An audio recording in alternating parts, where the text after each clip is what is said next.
Hello, everyone. Welcome back to our event, More Than Modern, here at Grey Ogre Games. My name's Mick. I'm one of your hosts. Alongside the suit, James Church Morley. Round 3. Round 3. When sort of the twilight It's zone. mellow, I was about to say it's it's mellow. the mood. Yeah. It was a soft late night yeah. radio voice, wasn't it? We're taking it down.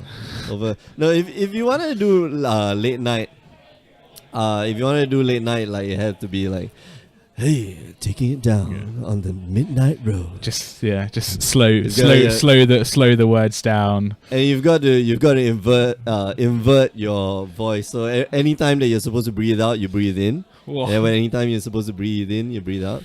So it goes like this, and then it sounds like. But anyway, watching the match here between Dr. Gun, we like to call him Ming San. Yeah, is he a doctor? He's Dr. Gun Ming San. So PhD or medical doctor? I believe medical doctor. Okay. And Brian Kong. Not a doctor. Not doctor. Okay. Training to be at least a bachelor. So somewhere there. Bachelors, yeah, it's not a PhD. Anyway, Dr. Gun here is playing a spicy one. This is, what is this? This is Hollow One, right? Hollow One in hand, presumably Vengevines somewhere else as well. And then Hollow One is a 5 mana for a 4/4, but it costs 2 less for each card you cycle or discarded from your hand this turn, with the Faithless Looting. Oh man, discard cards. It's free on turn 1. You got 4/4 on turn 1 for free. For free, absolutely zero. Oh my goodness. Everyone's having a good time. This is fun. This one's fun. I gotta we gotta bring out the chat for this. And then degenerates. Yeah. Completely. Exactly right. Brian. Yeah, Brian Storm. Too, and he's playing Storm. Yeah. So those lands, he's playing Storm. It's I think these guys probably quite happy playing with themselves. Yeah, exactly. Like one does not. So I don't think there's any way that Ming San here has any interaction with Brian, with the exception of Fatal Pushes, which I don't think are in the deck because. Like this deck is just going all in. Like I'm going to discard everything. Yeah. So you saw the Cathartic Reunion hand, another Hollow One, and I think there's a Vengevine, sorry, as well. Yeah. Oh. So this one's going to be fun. Okay. So how does this deck work? Basically, you want to discard everything. You want to discard as many things as you can, cycle as many things as you can, and then cast out a Hollow One. And hopefully on the way of this discarding, you discarded a Vengevine, cast out 2 Hollow Ones, or cast out 1 Hollow One, and then cast out a what's that guy? The Insolent Neonate. Okay. Yeah. So sacrifice the Insolent Neonate to draw. Discard a card and draw a card. Yeah, and after that you get a free Hollow One, and then you get a free Vengevine. So that's why he's going to try to do. So let's see. It needs to discard another card. So Cathartic Reunion, which is discard 2 cards, then draw 3 cards, discarding a Vengevine. Oh, yeah. And I think he's just deciding on his... Yeah, I'm saying that this deck plays Death Shadow. I think, I'm not quite sure, but I believe some versions of the deck does run Death Shadow. So, yeah. Is the Death Shadow... The Death Shadow deck appears to be sort of really focused on Death Shadow. Yeah. So your cards are... Everything in the deck is made in a way to get to Death Shadow as quickly as possible and get it big. This deck, I'm not sure it depends. is on the hardcore streamlined Death Shadow plan. It's more of an incidental. Yeah. So it's like the Grixis Death Shadow. Yeah. Grixis Death Shadow is a control deck. It ostensibly is a control deck With a 1 mana 10/10. Yeah, with when you're down and out, then you cast this guy. But it's got other beaters like the some still play Delver of Secrets. Some most people play the Gurmag Angler and the Tarsigurus. So this one's slightly different, which is to say that Death Shadow might just be I'm playing black. I might as well, Do you think what ifs? What turn does Brian have to go for it here? Next turn? Next turn. You think he's got one more turn? Because I believe Ming San here has the ability to just go Insolent Neonate, and then get back his Vengevine, and that's 8 points of damage on the battlefield. Is there another hollow one in hand as well? Hiding behind the swamp? It may not be a hollow one. Nah, I don't think so. But anyway, here we go. Oh, Swift Spear. Okay, so instead of Insolent Unit, there we go. Get back the Vengevine. Swing in. For 10. Yeah, does Brian want it? Oh, man. So he has to Brian has to go off this turn. Yes, or else suffer the consequences. And even then, like, he's just got to deal 13 damage. And a Tasigur as well. So wow, yeah. The Doctor is putting it all on the table. So this is the turn for Brian. We saw he's bringing Brian to the clinic. So we had a Peer Through Depths last turn, which got a Mana Morphos, I believe. Yeah. Passed the turn with 3 mana available. Man, I don't know. Brian, I mean, you would have liked to have seen a Baral or a Goblin Electromancer by this point. Just any, mana reduction, because he's got a Mana Morphos. He's already got a Mana Morphos in hand. He's got a Ritual in hand as well. Okay, so he's not going to go for anything. He's just going to draw a card. Let's see. Is there a Baral? Okay, land.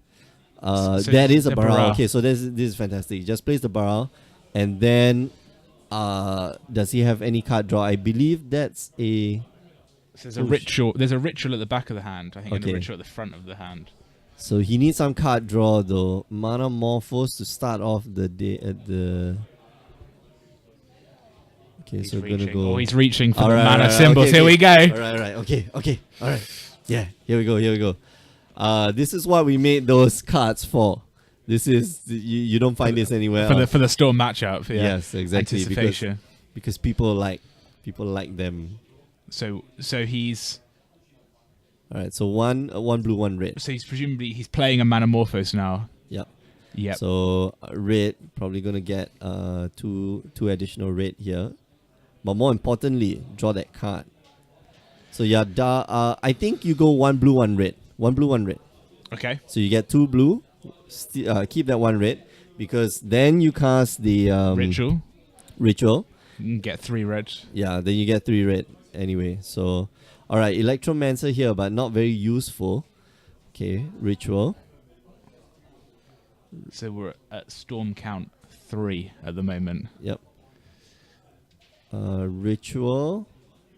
Storm count 4. Does he want to splice? I think he'll splice. Okay, so there we go. So is the splice cost isn't reduced by the Baral? It is. It is reduced by the Baral. Yeah. Okay.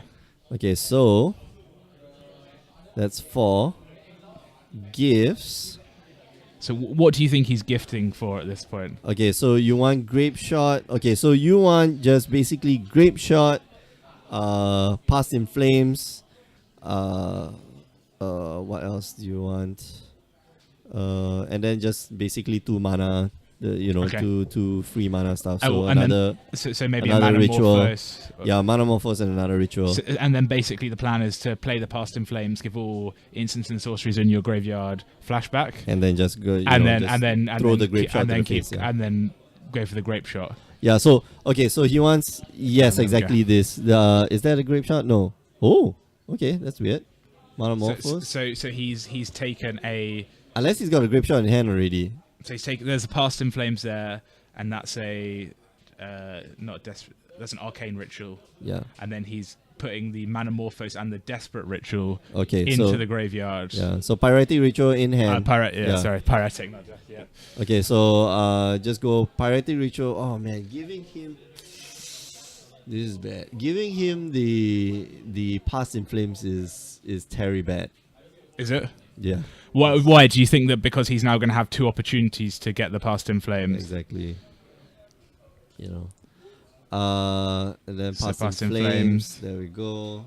It's only 3 mana, so it goes down to 6 mana in total. Yep. Then going to get back Mana Morphos. So at this point, the Mana Morphos needs to make 2 blue mana, presumably. Yep. So you need to just keep your blue mana. Oh no, he'll or go, you want to make 1 of each? No, he's gonna go 2 blue mana. Okay. There we go. Draw a card. I'm surprised he didn't look for the grape shot to end off. Okay, so another. So do you think he's therefore thinking about gifts ungiven flashback? And yeah. then no matter where it goes, he can have the grape shot. Yep. Because the Past in Flames has already in the graveyard. Exactly. So it's So he could have done. I mean, like he could have done it. Previously, you get the grape shot, then pass in flames. So presumably, the grape shot and the pass in flames goes into the graveyard. But then you get 2 additional, just like rituals. Yeah. And then you go ritual, pass in flames, ritual, grape shot. Do you die yet? Do you die yet? Please just say yes. Please just say yes. So this looks like it's more or less. Yeah, this is. Over we're at this going. We're point. going through emotions. Just to make so I think Meng Yeah, Sang makes is just sense. making sure he's making Brian play it out Everything to okay. make sure that everything's in order.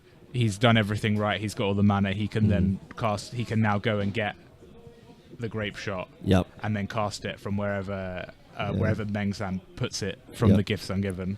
So Wow, and we said this was the turn. This was his This one. was- This yeah, was his this- one opportunity. you gotta go for it. But he had all the cards except the Baral. That was the one that was important. Okay, so that was the one card that was so important in this game. Like the Baral. If he didn't have the Baral, like this wouldn't have happened. Or he couldn't go off. Yeah, so it just shows, it's a testament to, these mana reduction creatures. Historically, it was only Goblin Electromancer, so 4 of them. Yeah. And also that was red and blue, so slightly more difficult color conditions. And now with Now you got Baral, 5 which is 5 through 8.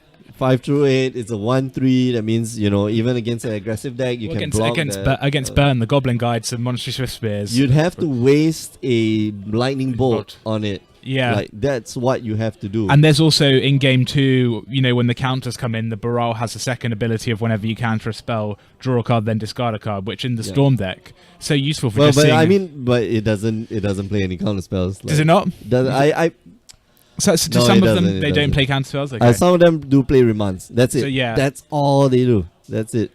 And they play remands on their own spells so just that they can get so just for the storm count, pretty much. and draw a Draw card a card. and storm count. Yeah, so So that wow, it's so- dumb. It's yeah, hilarious. I mean, both of these decks, heavy sideboarding going on from Meng Sang, who's just decided to take Yeah, I'm gonna take everything every out. card out of his deck pretty much, and then put in. He's obviously decided that Storm isn't a good matchup for him on the Hollow One. Yeah. I don't know how it's described, sort of Hollow One aggro deck or Vengevine. I think Hollow One is an aggro deck. Like this is the definitively, like it's powerful, it's fast. We saw Ming San just drop Hollow One on turn 1 and then get the Vengevine on turn 3. It's possible that you can get a Vengevine on turn 2. Like it's if you go that Faithless Looting.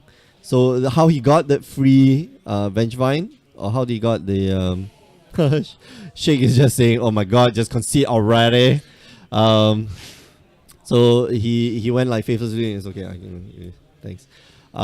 He went like Faithless Looting and then discarded the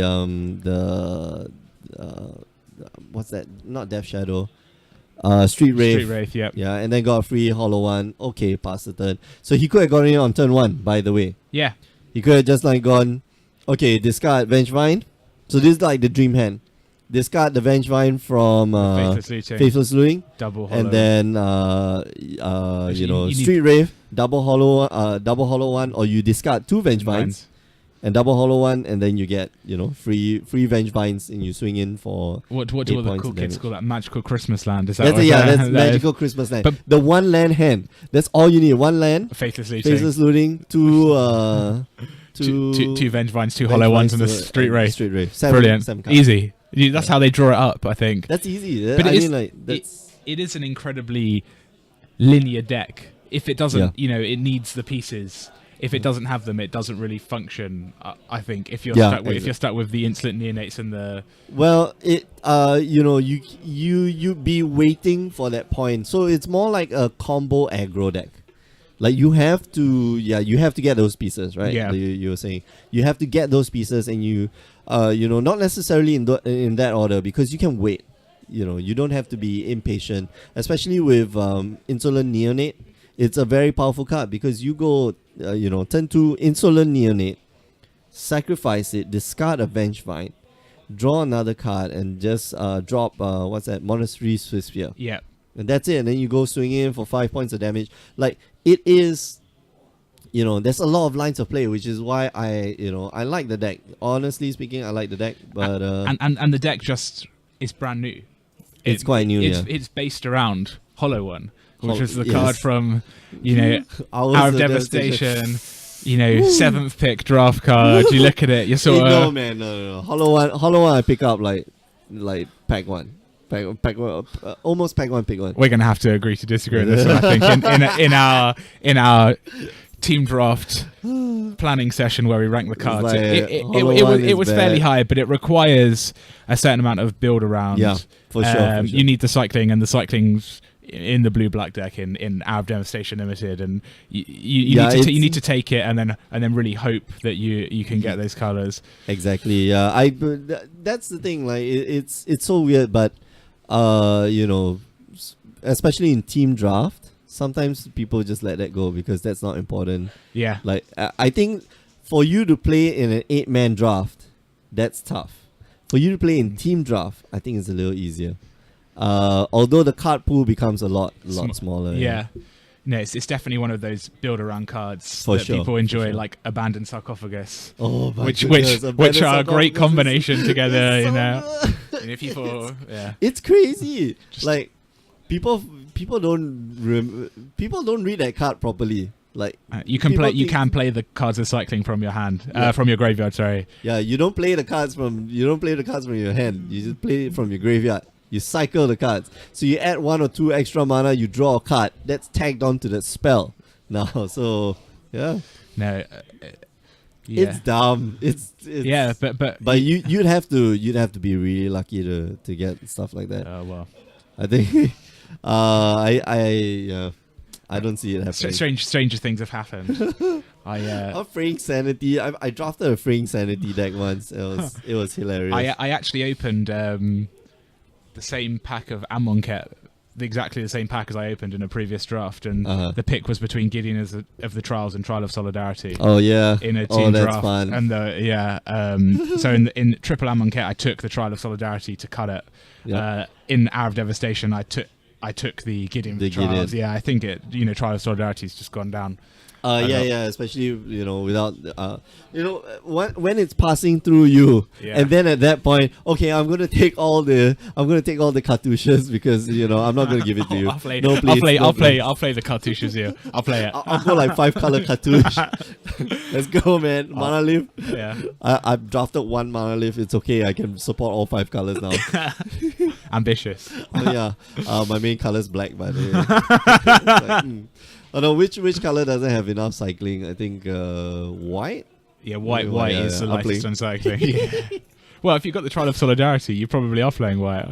No, but you took the white for Gideon, right? You took the Gideon over the Trial of Solidarity. I think we've had that pack before, and we talked about it. And you definitely take the Trial. Yeah, the trial in Triple Amonkhet is just it's probably the best card in the format.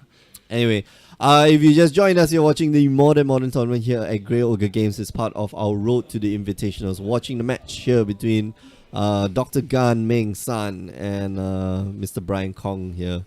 Brian here going to take a mulligan down to... Oh, no, sorry. Brian won that last game, not... So how well does the Storm deck mulligan? Surprisingly well. You don't need that. But I think once you go down to 5, that's when you got to get luckier. When you're down to 6, you never really needed the extra card. If you ever noticed the Storm deck play, right, they've always got that 1 extra card in hand. When they cast Past in Flames. Yeah, there's always that extra card is a land. Because you're not laying that land that turn anymore. So Brian obviously on the draw as well. So gonna have a chance to draw a card his first turn. So go back up to 7, not hindered too much. I think Meng San is mulliganed as well. Yeah, so that's fine. I'm not sure. Meng San's mulligan is fantastic because like his deck, I think can mulligan out of 4.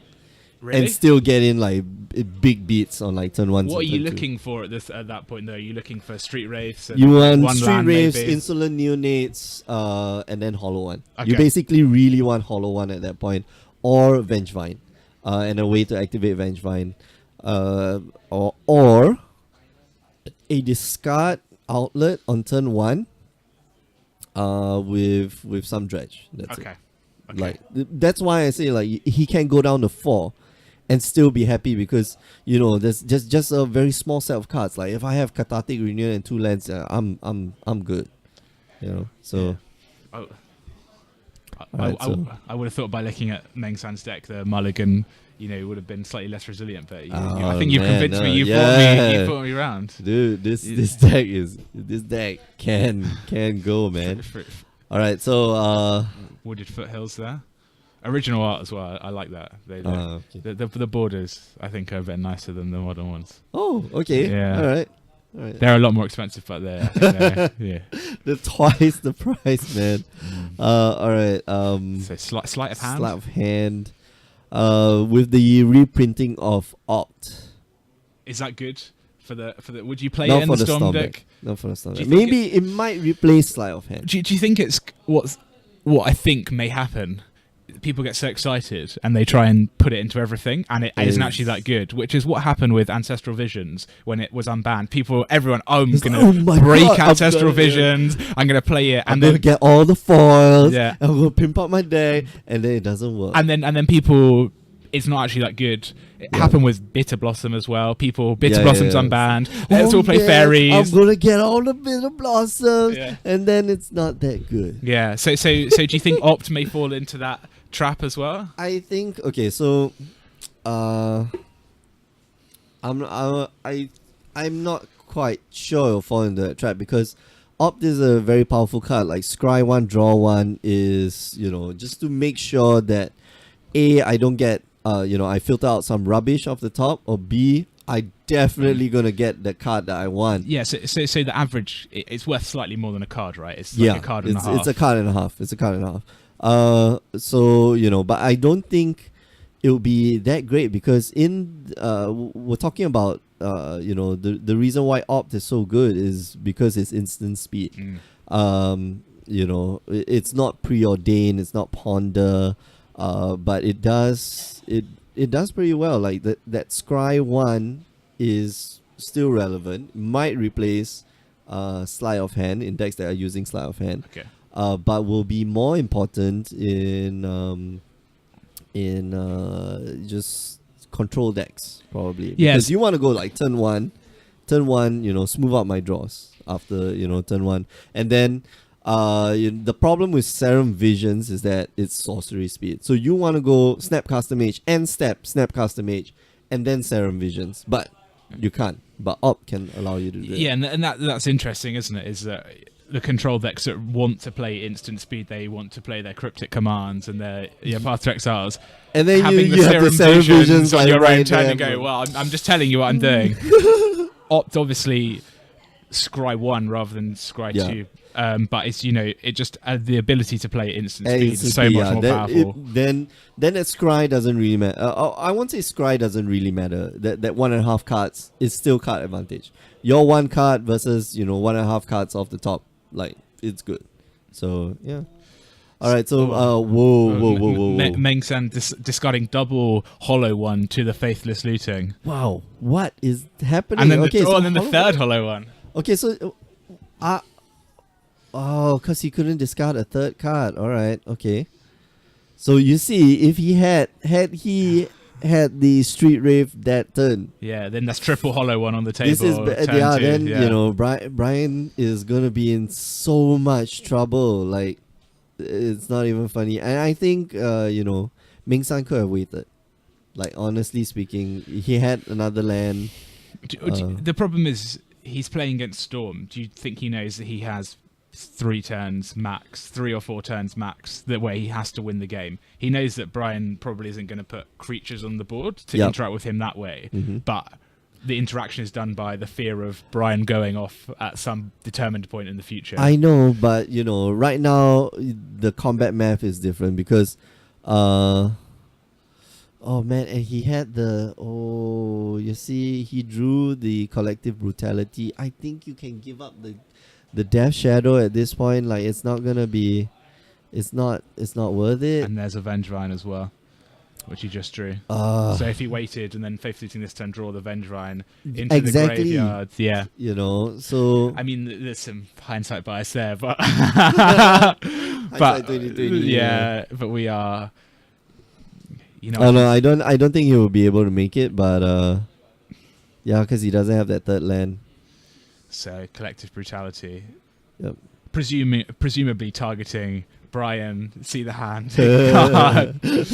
I'm gonna strip you of one card. I think he'll be able to discard a card. He doesn't have the fourth hollow one is very unlikely, so I think he can start discarding the So do you think the 2 life is relevant here, or do you think that once the storm hits a critical mass, they're just going to go off at any? They're just going to, they're going to get to whatever storm count they need to get to, and 2 life doesn't really matter. Yeah, the 2 life at this point doesn't matter because the hollow one represents a 4-turn clock. Draining that 2 life is not going to change that clock. Although, now Brian, seeing that he has a Noxious Revival in hand, might actually make a difference, especially since he's trying to get blue and red mana off the Shivan Reef here.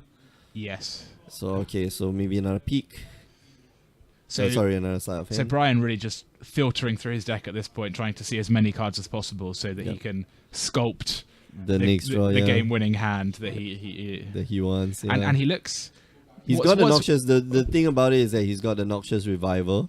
Yes. So end step, he's gonna put a Noxious he's gonna Noxious Revival something, put it back on the top, and hopefully not die this turn. And so we see he's got 2 rituals on the Noxious Revival. What is he missing at this point? Is he missing? He's missing a cost reduction. Yeah.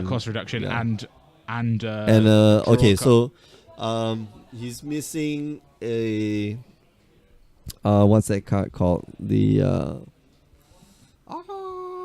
which one is this? Gifts Ungiven. Gifts Ungiven. Okay. That's all he's missing right now. Okay.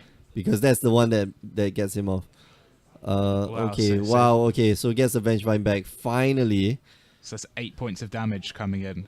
Yeah. Okay. So Brian needs to go off this turn. Mm-hmm.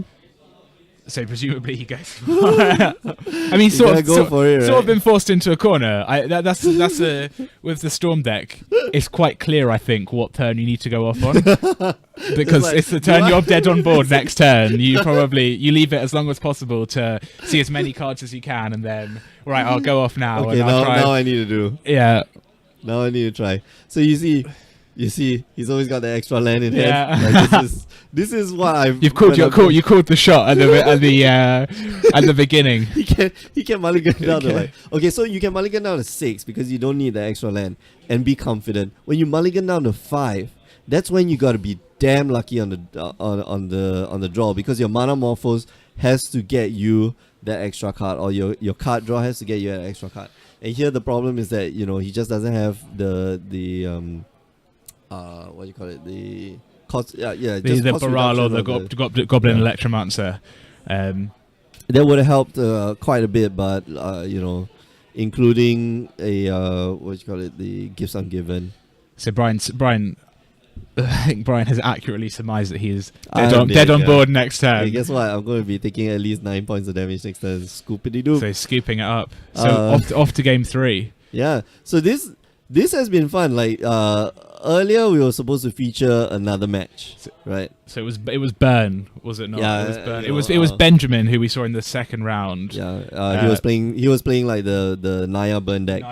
And then we had Mengxuan and Danny like volunteer. Yeah, just put table 1 on this thing. Of course, Danny would take any opportunity to be under the camera. I do not know why, for maybe trying to get famous, or at least maybe he's trying to get better at the game. Yeah, I think. But then we saw that first card of Mengxuan's deck is like, let's try to find something else. Desperately scrambling around the room and see someone with hollow ones. Brilliant. Because when I looked over and Ming San was shuffling, I saw Wooded Foothills and I saw Faithless Looting. I was like, this is the deck we need. I don't care what Brian. Oh, I knew what Brian was playing. Brian was playing Storm, so that was before. So at that point, you think Faithless Looting and Wooded Foothills. You think So like Dredge? Dredge, Dredge versus Storm. All right. So who's faster? Yeah. And and then suddenly Mingsan's playing the Hollow One. Hollow One, like he's shuffling up, and there's a Hollow One. Oh, this is even better. It's the same question though. You're asking who's who's faster, faster? right? It is. Does Brian have the perfect hand? Does Mingsan have the perfect hand? Does he have the quadruple Hollow One, or the hand, the Faithless Looting, Street Wraith? Yeah, 2 Hollow Ones and Avenge One. Does he have it? You know. Maybe in this matchup we should just let the players pick their opening 7 cards, and we're the Wraith. Oh man, that's no. Then Brian's gonna lose. He loses. I think automatically loses. The Storm deck, turn 3 is that the earliest turn it can go up? Yeah, it's turn 3. Turn 3. You gotta set up turn 2 Baral. Unless so it can go off on turn 2, but it's very risky because that type of deck runs what's that? Simian Spirit Guide. Okay. And then it becomes super risky because you can go turn 1 Baral or turn 1 Electromancer, and then turn 2 go off, Ritual, Manamorphose gets you extra mana, then you're at 3, then you Ritual, you're at 5, and so forth and so on, and then you go, Faithless. The problem is you have to put Simian Spirit Guides into your deck, and every one of those you draw is a very sad, it's a sad face. It's not mana, it's not like 3 mana, this is not 1 mana equals to 3, it's not a Dark Ritual anymore, but it gets you that turn 2 kill. And it's the same thing, it's consistency versus speed. It's the same thing talking earlier about the Eldrazi deck before it's banned, where they had the Simian Spirit Guide in order to do the turn 2 Reality Smasher, But then you draw the Simian Spirit Guide. Turn 12, and you look at it and you go, oh, 2 and a red for a 2/2. This could have been like any other card. This could have been like Displacer, Would you play that in limited? Probably not. I mean, you'd have to be really. It's not even it's not even a bad limited format card. It's a. I know. I played that in limited. 10 years ago, maybe? Yeah, when Time Spiral. but that is the battle you face, which is, do I want to go faster? Do I want to go maybe a turn slower? But some decks, the answer is yes. We've seen like Dredge. What I love about Kelvin Ko, is it Kelvin Ko? I think so. Kelvin Ko's deck. He ran Dredge when Dredge was popular, but his take on it is like, okay, I want to do stuff on turn 1, and I basically want to go off on turn 1. So he puts Simian Spirit Guides inside. Man, it's blazing fast. That kills you on like turn 3. Like, no, it's hilarious what the deck can do. It's gross. Like, you go Simian Spirit Guide, Insolent Neonate, sacrifice the Insolent Neonate, put a Dredger into the graveyard already. And then Dredge. And then Dredge that 5. And then you play a land, or you do Cathartic Reunion. And then you just go off like Golgari Grave Troll, like 6 cards, and then the Stingway. So you just turn your deck upside down basically, and put it face up on the That's 11 cards. Yeah. That's basically drawing 11 cards off the top of your library. And it's like, yeah, sure, you got the game. Very nice. Move on to game 2. Bring in those rest in pieces. It's hilarious, but doing that also means that you don't get any information from your opponent's deck. But who cares? You're going, you're getting like 4 prize amalgams on turn 1. Whatever, man. I don't care what you're playing. No. Okay, so Mingsan here just opting to play the black red aggro, which is just Monastery Swiftspear turn 1. So in games 1 and 2, we saw Mingsan, turn 1 was quite explosive. Yeah. Faithless Looting, Hollow Ones. And then suddenly... Obviously, I think he mulliganed, but, this is the other side of the deck, right? This is what happens if you don't have the pieces. Right. You're playing Monastery Swiftspear, but without the support that a burn deck will give the Monastery Swiftspear. Exactly. Okay, so this is where it gets fun. All right. Faithless Looting. Triggering Triggering prowess. Prowess. You're going to discard those 2 Vengevine. Vengevine, is that Vengevine 1? Is that Vengevine 2? Please tell me that's Vengevine 2. Oh no, that's Leyline of the Void. It's a Leyline of the Void. Oh no, he wanted that in his opening hand.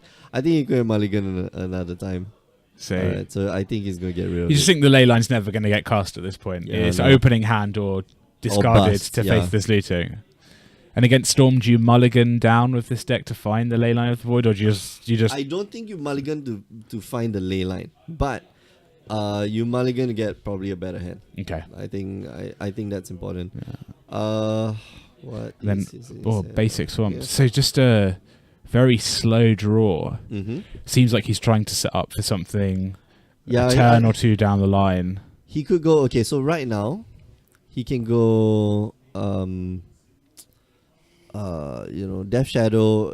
If he draws another, let's say, Insolent Neonate, Death Shadow. Death Shadow for like 0 value. That's okay. I think that's fine. But you get back your Vengevine. That's great. So let's see. Brian here. So Serum Visions, putting both on the bottom. Yeah. Okay. So there was a mana reduction creature that he put. I think the Electromancer in the bottom. Unless he's got another Electromancer. So that's what he'd want to see right at this point. He wants to just see a mana reduction, so next turn he can start That's right. thinking about it. But maybe he's thinking, I'm not under a lot of pressure. So All I've I'm seen okay, is, so right? I'm okay maybe for one more Oh turn. no, Brian, that's not the right side of thinking, man. If that's what you're thinking, that's not the right side of thinking, because this deck can be like crazy explosive, like we're gonna see right now. Monastery Swiftspear, which he drew off the top, and then Death Shadow for like 0 value. That's okay. Death Shadow dies, but then you get a 4/4 and 4/4 hasty, in its place. So I think that's what Meng San is thinking about. Do I give up the Death Shadow to get the Vengevine back? Well, for me, the answer is like Yes. straightforward. Yeah. Now you need to end the game as fast as you can. Your opponent just like, well, okay, maybe you need to end the game as fast as you can, because your opponent just bottomed 2 cards. Means he didn't like what he saw. And there's a possibility that he, And so Meng San agrees with your yes, yes. That's why you're a doctor, sir. All right. Okay. So So peer it's 2 traps. So that's top 5 cards, and you can reveal an instant or sorcery card and put that And into then your. put, yeah.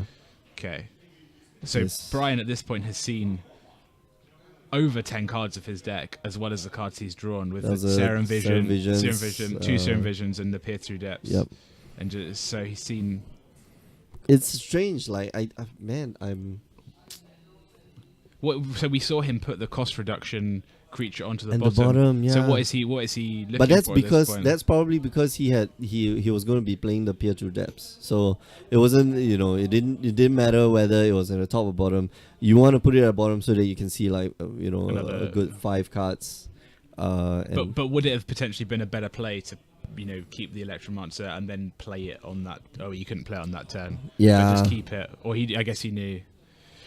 He knew, he knew so it was he going knew. to peer through depths. Yeah. So the what would have happened is like, okay, so if let's say we reverse the order, you peer through depths first, and Yeah. then you Serum Visions, then the Electromancer gets put on the bottom because it doesn't get you can't pick it up with peer through depths. So let's see. All right, Brian digging deep here. What do I take? And this is the plight of all Storm Storm players, which we were mentioning earlier in the night. Like, if you playing Storm, you're in for a long day, man. Yeah, 11 minutes left on the round already, and it takes even to walk through the motions takes a good couple of minutes. And we saw in game 1, Meng San made Brian play out. Like, no, you do that. It will be more than likely the last turn of the game, but you still gotta play it out. Then Meng San was like thinking, just play. If this is a bad matchup for me, at least we'll go to time and I'll get the draw. Haha. A cynic, Yeah. or sorry, a pragmatist, not a cynic. Yeah, pragmatist. Looking. Meng San, otherwise Meng San is just like sitting down, like relaxing, looking through his opponent's deck, by the way. So, watching for that. Oh, do you have Simian Spirit Guide? Oh no, you don't. No. Okay, that's okay.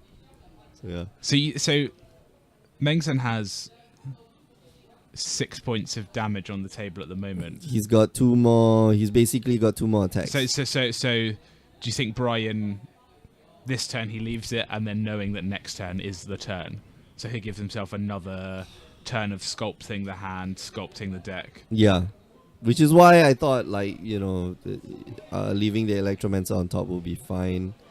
So Brian, I think is going to do that. He's going to. I think it's next turn. Next turn for is gonna Brian. explode. So let's see. Alright, so land 1, 2, so 6 points of damage.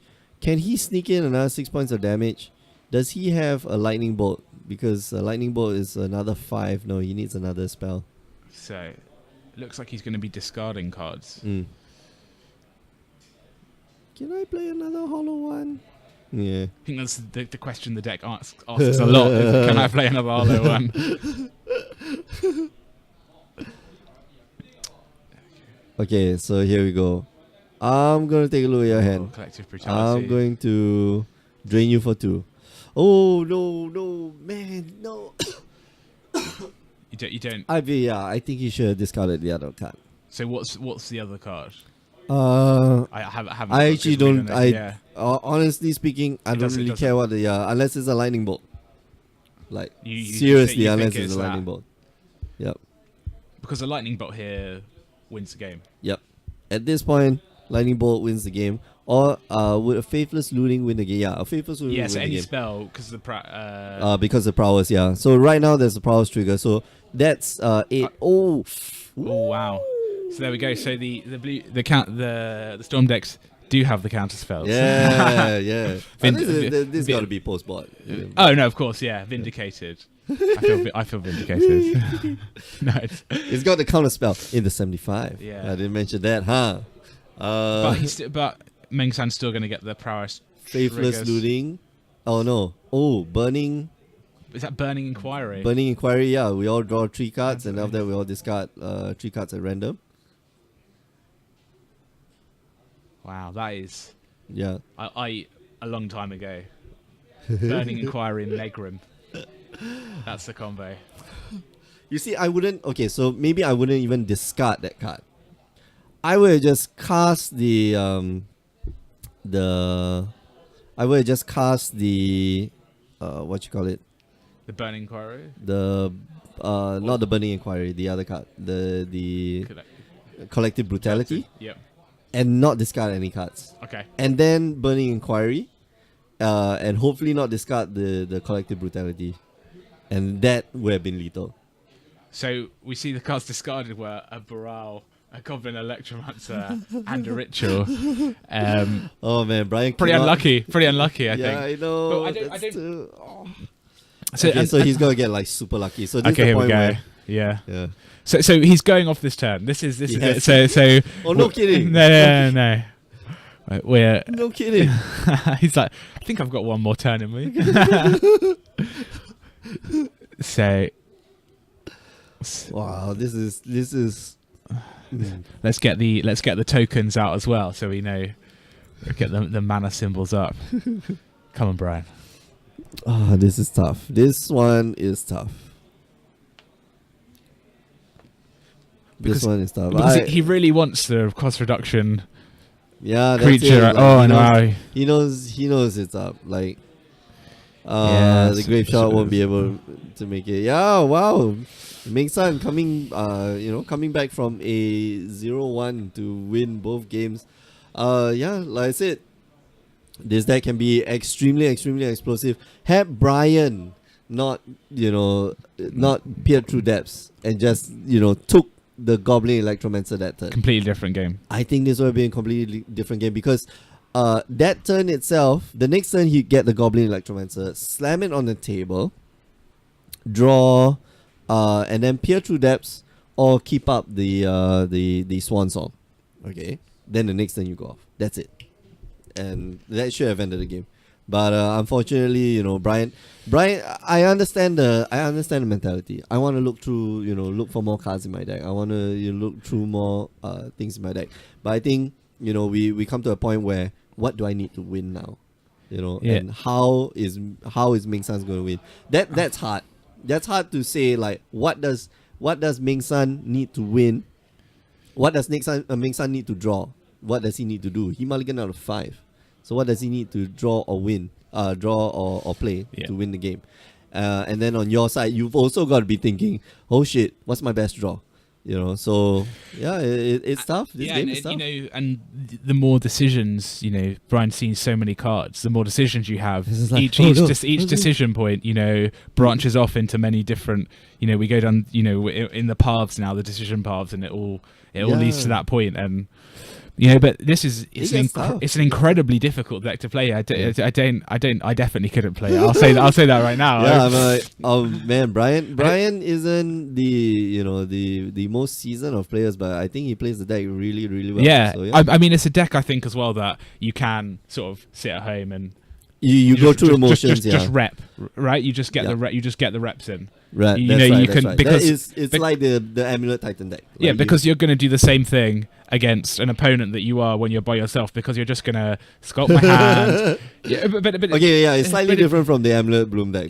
But it's true, right? There's very little interaction in game one. We saw nothing in game two. In game three, we saw the Swan Song. Yeah, that's the interaction. You're just hoping that you have enough time to sculpt your hand to make a winning hand. Yeah, you use your life as a resource. Yeah, I'm going to take all this damage. Yeah. I'm going to go down to 1. Now I'm invincible. Yeah, I have this when control players go down to 1, that's when they have this giant bubble, and then all you have to do is just give them 1 life point and they'll crumble and die. Yeah. But yeah, congrats to Meng-san for taking the game. All right, we're gonna call it an evening. Thanks for joining us for this night. We'll be back next week, every Tuesdays and Wednesdays. Remember, you can join us on the stream 8 p.m. Singapore time. You miss it, it's okay. I'm not angry, just a little disappointed. Just go down to youtube.com/Grey Ogre Games. Go watch all the replays because we upload it there. If you want to find out more about the road to the Invitationals, our Grey Ogre Games Invitationals, it's not too late to participate. Just head on down to greyogregames.com and play more events at Grey Ogre Games, 83 Club Street. Last but not least, do listen to the Power 9 podcast. I know I say it every week, but yeah, nobody listens to the podcast, so it's okay. But yeah, this week is going to be fun. We're going to be talking about dinosaurs and pirates. The latest episode I haven't released yet, but this one was fun. This latest episode, so do listen. Power9podcast.com. All right, so for myself and James, we are calling it a night. Thanks for joining us. See you guys next time. Bye-bye. Bye.